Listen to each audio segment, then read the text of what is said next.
Hi, friends! Whoa! Did you hear that?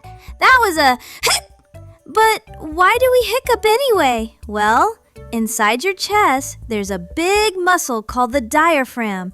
It's like a trampoline for your lungs. Sometimes it gets a little jumpy, like when you eat too fast, drink fizzy soda, or even get excited.